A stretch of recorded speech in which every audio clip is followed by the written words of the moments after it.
আজকের এই ভিডিওটা আমাদের রাজ্যের যে নতুন মুখ্যমন্ত্রী হয়েছে আমি তার উদ্দেশ্যে ভিডিওটা বানাচ্ছি, একমাত্র ভিডিওটা তার জন্য। তো আমি মনে করি এই ভিডিওটা সবাই একটু পারলে শেয়ার করে দেবেন। এটা প্রত্যেকটা বাঙালি মানুষ, প্রত্যেকটা সনাতনী মানুষের মনের কথা। তো আমি মনে করি আমাদের শুভেন্দু অধিকারী মহাশয় তো এখন জিতেছে, খুবই ভালো কথা, সে এখন আমাদের রাজ্যের মুখ্যমন্ত্রী হয়েছে। তো গদিতে বসে যাওয়ার পর আমি মনে করি এইসব জিনিস ভুলে গেলে চলবে না। একটা কথা আছে না যে লঙ্কায় যায় সেই রাবণ হয়ে যায়, ওই রকম হলে চলবে না। হয়তো প্রত্যেকটা সনাতনী মানুষের যে আবেগ, যে ভালোবাসা দিয়ে আজকে আমরা আমাদের শুভেন্দুবাবুকে জিতিয়েছি, তবে বিজেপি আমাদের রাজ্যে এসছে, সেটা অত্যন্ত ভালো ও গর্বের বিষয়। তো এবার আমি কিছু কিছু ভিডিও তোমাদেরকে দেখাবো আর রিভাইন্ড করে দেবো। আমি শুভেন্দুবাবুকে এটা জানিয়ে দিতে চাই, বুঝিয়ে দিতে চাই যে এই মানুষগুলোকে এত সহজে ছেড়ে দিলে হবে না, আর যেটা হয়েছে সেটার বিচার আমরা চাই। মনে পড়ে সেই সমস্ত হিন্দু সম্প্রদায়ের মানুষকে যাদেরকে তাদের রাজ্য ছাড়তে হয়েছিল, তাদেরকে ঘর ছেড়ে বেরিয়ে যেতে হয়েছিল পর্যন্ত।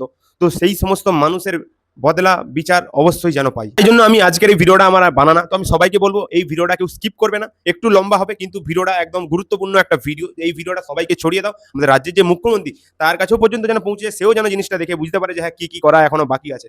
মুখ্যমন্ত্রী হয়েছে যথেষ্ট ভালো জিনিস, কিন্তু এইবার যেটা শপথ রেখেছিল প্রত্যেকটা হিন্দু সম্প্রদায়ের মানুষের যেটা কথা দিয়েছিল সেই কথা যেন রাখে। প্রথম ভিডিও দেখো। সেখানে বিজেপি আরএস পাও, সেখানে কত করে সারা চলছে, কোন কথা হবে না। BJP RSS, BJP RSS. আর এটা হলো দ্বিতীয় ভিডিও। আমি এখানকার বিজেপির নেতাদের বলছি, জ্যান্ত এই মাটিতে কবর দেবো, মাইক ধরে বলে গেলাম। যেদিন মিটিং করবেন তার পরের দিন আপনার ঘর আমি দাঁড়িয়ে থেকে ভেঙে দেবো। আমি 2021-এ দিদি আমাকে বারণ করেছিলেন বলে আমি ছেড়ে দিয়েছিলাম। 2026-এ দিদি ক্ষমা করবেন, আমি আপনার কথাও শুনবো না। 2026-এ আমরা দলের কর্মীরা আমরা আমাদের মতো চলবো। দিদির কথা আমরা 2 মাস শুনবো না। দিদি আমাকে ক্ষমা করবেন, মঞ্চে দাঁড়িয়ে বললাম, অন রেকর্ড বললাম, প্রেস আছে রেকর্ড করছেন, অন রেকর্ড বললাম। আর এই রইল তৃতীয় ভিডিও। আমি ঘোষণা করছি, বিজেপি যেদিনকে পশ্চিমবাংলায় এনআরসি চালু করবে সেদিনকে থেকে একটা একটা করে লাশ ফেলবো আমরা বিজেপির। আর এই রইল চতুর্থ ভিডিও। এখানে আমরা মেচুরি আছি 35% প্লাস। এটা বিহার নয়, এটা গুজরাট নয়। ওই নরেন্দ্র মোদী থেকে অমিত শাহকে বলে দেবেন এটা গুজরাট নয়, এটা পশ্চিম বাংলা। এখানে আমরা যেটা বলবো সেটা হবে। শুভেন্দু বাবু, এই হলো পঞ্চম ভিডিও।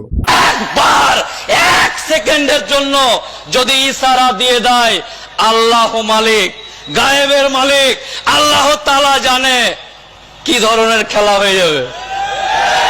কারণ শুভেন্দু বাবু, এটা এখনো শেষ নয়, এই হলো 6 নম্বর ভিডিও। লিস্টে নাম আছে, সে যদি 2 তলা ঘরও হয় আর তৃণমূলের যদি কর্মী থাকে ঝান্ডা ধরে ঘরে, সে ঘরটি পাবে।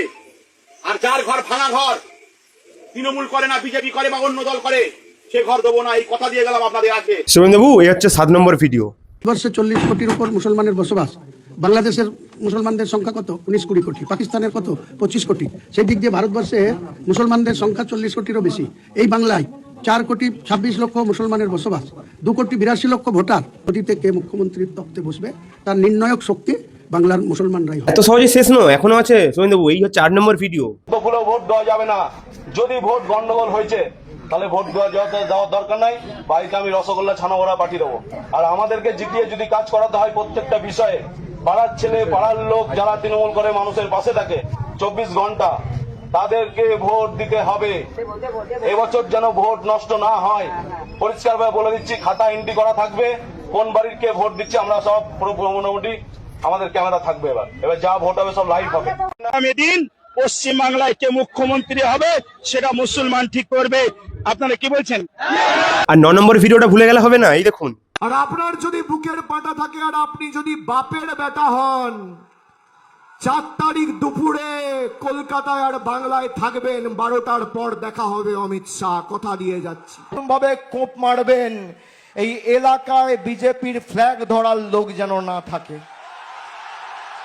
এমন ভাবে। 10 নম্বর ভিডিওটাও দেখুন। শুভেন্দু অধিকারীকে বাংলা পক্ষ চ্যালেঞ্জ করছে, তুই যদি সত্যিকারের হিন্দু বাঙালি হোস, তুই যদি সনাতনী হোস, তোর বাপ অমিত শাহকে বল যে ব্যবসা বন্ধ করতে।